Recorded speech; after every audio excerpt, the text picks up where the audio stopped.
Hello Capricorn, Sun, Moon, Rising, and Venus signs. Kamusta kayo? Sana po'y nasa mabuti kayong kalagayan. Welcome back po sa Star Tarot.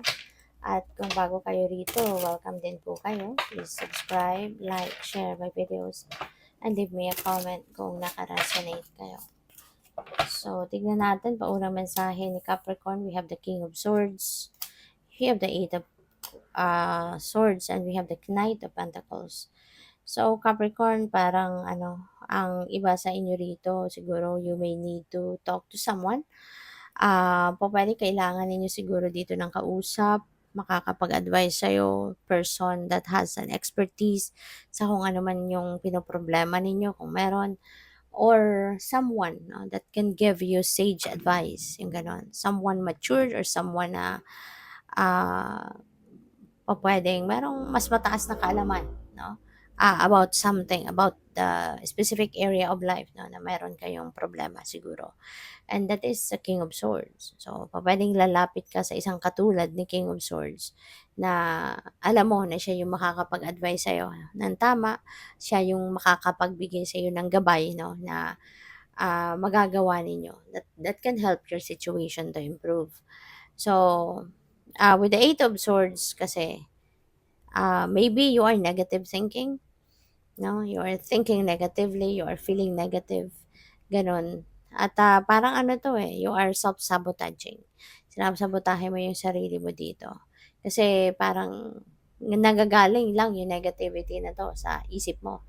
Ito yung iniisip mo eh.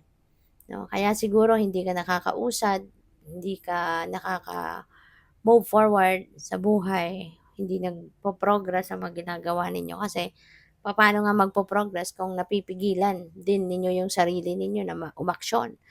Papaano nga magpo-progress kung pinipigilan nga ng sarili mo yung magano ka, mag-move on ka, mag-move forward ka, hindi ba? Kaya in a way, ano 'to eh, negative energy, 'di ba? Pupuwede rin ano, na yung si King of Swords, kung sino man ito, baka ito yung siguro makakapagbigay sa'yo ng advice na walang mangyayari sa'yo if you will be stuck in this energy. Kahit may mga oportunidad na dumadating sa'yo, kakatok sa'yo, kung negatibo iniisip mo, wala, hindi mo rin naman ite-take advantage yung mga opportunities na yan kasi mapipigilan ka ng negative thoughts mo, 'di ba? So, Knight of Pentacles, may mga offers, no? Speaking of offers, talaga merong mga offers na pwedeng dadating. Pero hindi ka yung aaksyon agad-agad. Hindi ka yung tipong gagawan mo agad ng paraan ito. Hindi gano'n. Kaya feeling ko, si Knight of Pentacles, ah, pupuwedeng ganito yung sitwasyon, may opportunity ka, pero maaaring hingi ka ng advice kay King of Swords. Kasi yun nga, pupuwedeng mag-iisip ka ng malalim and pupuwedeng ma-confuse ka. Pupuwedeng hindi lang ito iisang opportunity na dadating sa'yo. Kaya maybe gusto mong kausapin ko nga muna, 'di ba? Kung sino man na sa tingin mo makakatulong sa'yo, 'di ba? Kasi dito parang ano ka eh, parang nasa stagnant energy ka din eh, 'di ba? Alam mo may opportunity, pinapakinggan mo yung mga sinasabi sa'yo, pero hindi ka muna gumagalaw. You're not taking action, 'no, sa ngayon kasi mas gusto mong, mag-isip muna, pag-isipan muna mabuti. So, by the way, maraming salamat for subscribing, and if you haven't subscribed yet, subscribe na kayo. And also, maraming salamat din for not skipping the ads. Malaking bagay yan sa akin. And also, please click the join button sa baba ng video kung gusto niyo na mag-join sa membership, okay? So, we have happiness. Ayan, magiging maganda din, no? Things are going to change for the better. Magiging mas maganda, maayos, no? Kaya magiging masaya ka na. Sabi dito, immense delight can be found in the smallest of things. Cultivate flattering moments of joy. Ayan. So, sa ngayon din, siguro may mga small things, may mga kahit maliit na bagay, siguro mapagtutuunan mo na ng pansin ngayon na kahit simpleng bagay lang, i-embrace mo to, i-enjoy mo, i-experience mo to, it's going to give you happiness. 'Di ba? Pwedeng ganun yun. Kaya, yun. So, siguro may mga small things dito na mangyayari na, alam mo yun, magpapa-excite din sa'yo.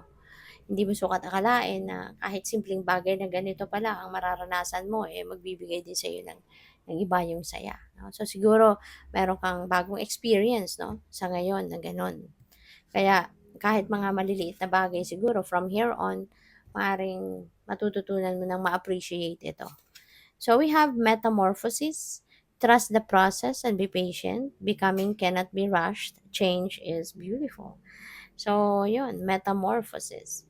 May pagbabago, may changes, diba? So, trust the process and be patient. Okay?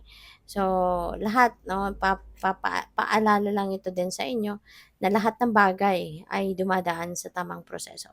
Lahat ng bagay ay walang instant, no, na pangyayari. Laging dumadaan sa proseso, laging kailangang kailangang may pagdaanan na course, na sitwasyon, 'di ba? Para na magkaroon ng changes. Wala namang instant, 'no, na in a flick of a finger magbabago na ang lahat, wala namang gano'n. Lahat dumadaan talaga sa proseso. Kaya, this is a reminder para sa'yo na magtiwala ka, 'di ba? Magtiwala ka sa plano ng divine universe, magtiwala ka din sa sarili mo, 'di ba? May kakayanan ka, may mga capabilities ka, magtiwala ka din diyan na kung kunyari meron kang mga bagay or situation sa buhay mo na gusto mong mabago, 'di ba? Magagawa mo din 'yon, kaya mo din gawin 'yon. Pero 'yun nga lang, kailangan mo din isipin na hindi instant, 'no? Yung maiisip mong pagbabago ay hindi mangyayari instantly, 'di ba? Because everything has to go through process. So we have action and stop hesitating. Movement creates the magic. Nothing can hold you back. Okay? Kung iisipin mo, bubuuin mo sa sarili mo, na kaya ko to, magagawa ko to, mapagtatagumpayan ko to, at aksyonan mo yan, ay talaga, 'di ba? Walang hindi mangyayari, 'di ba? So, yun, wag kang mag-hesitate. Wag ka na mag-doubt sa sarili mo, wag ka nang magpatumpik-tumpik pa. Do not procrastinate anymore. Okay? Aksyonan mo agad kung ano man ang oportunidad na nandiyan na. 'Di ba?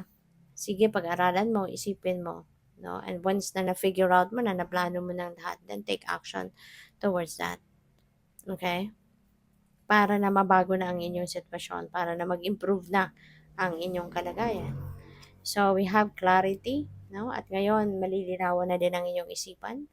You will be able now to figure out what is right, what is wrong, what is illusion, what is the truth. So, ngayon, madidiscover mo ng lahat yan. Okay?